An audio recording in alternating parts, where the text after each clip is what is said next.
Throughout LEGO Castle's history, there are several beloved sub-themes and factions who never got their just due and retired too early, such as the Forestmen, the Black Falcons, and Kingdoms. But there is no sub-theme more lamented for its short run than the Wolfpack. Introduced in 1992, the Wolfpack only got 3 proper sets before being swept off the slate. But in that short time frame, they became a fan favorite that captured the imagination. They were the sneaky, dangerous thieves who operated on the margins of the kingdom, stealing what they could. No Robin Hood to be found here. These guys were just in it for themselves. For years, fans have been clamoring for the revival of the Wolfpack, only to get some token acknowledgement with the Rogue minifigure included in 2016's CMF series. So today, let's take a leap back in time to get a better look at the base of operations for the Wolfpack faction.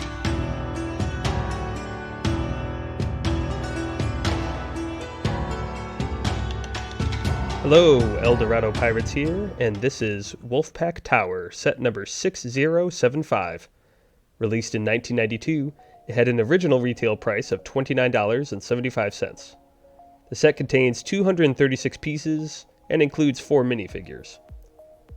Looking at the set overall, it has a bridge out front leading to the entryway into a 2-tower setup with large gray rocks at the base. The Wolfpack, similar to the Forestmen before them, have decided to build on water, in this case, a blue base plate measuring 16 studs by 32 studs. This provides a natural defense against attackers, but it also has the double-edged consequence of keeping them boxed in for a potential siege. The view from the front shows a 4-stud wide path of black plates leading straight into the tower gatehouse with a pair of lit torches on each side. The bridge itself is comprised of old gray bricks with bowed arch pieces to give it shaping.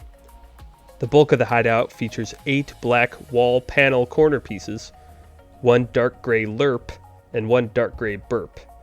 Those are acronyms for the Little Ugly Rock Piece and the Big Ugly Rock Piece. The lerps and burps made their debut in 1992 and continue to this day, appearing in 90 sets and 74 sets respectively. These specialized pieces were especially useful to give ready-made bulk to a set without inflating the piece count. The lerp swings out wide, utilizing hinge bricks to give easier access to the inside of the tower, rather than having to reach down through the top and risk knocking pieces off the towers.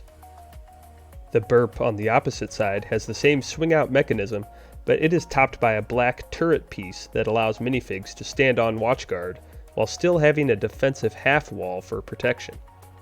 This popular piece was also introduced in 1992 and has appeared in 58 sets since then. The interior is sparse to say the least. The only item of note in this space is the brown treasure chest, which resides hidden just under the fold-up walkway.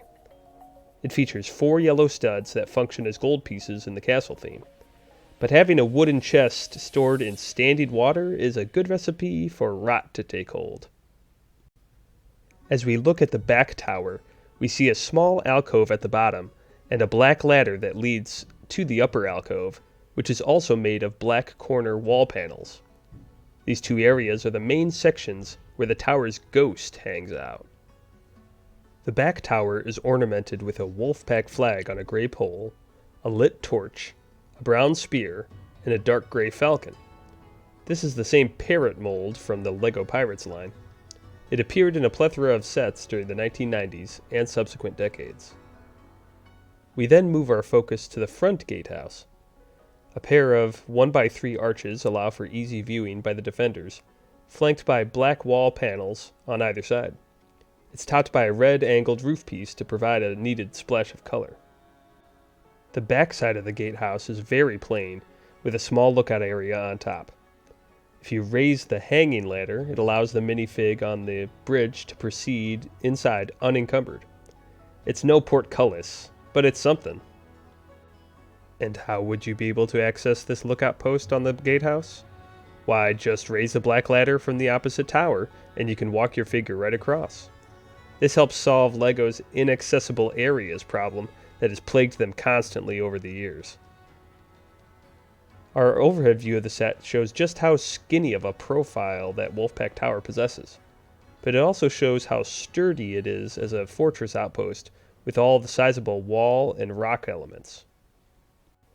Looking at the minifigs, we have 3 total wolf people who serve as the tower guards.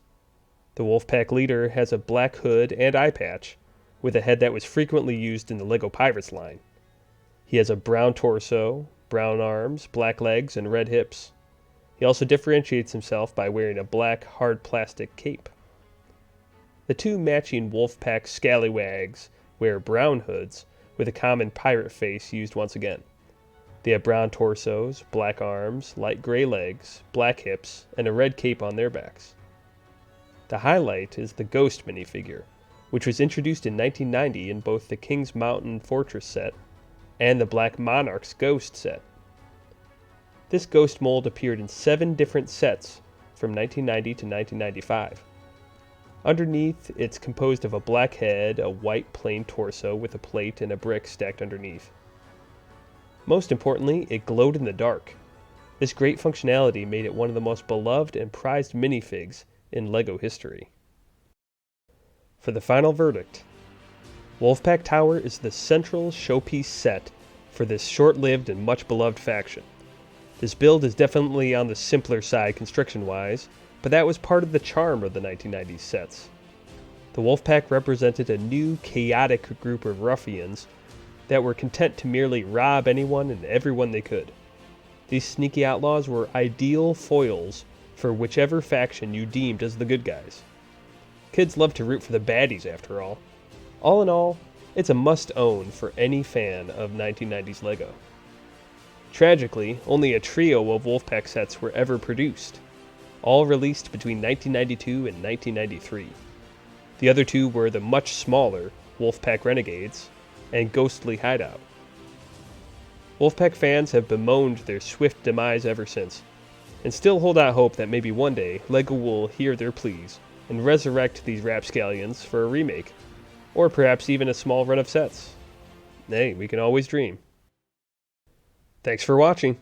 Please like the video, comment your thoughts down below, and subscribe to the channel so you can stay up to date on all future LEGO set reviews.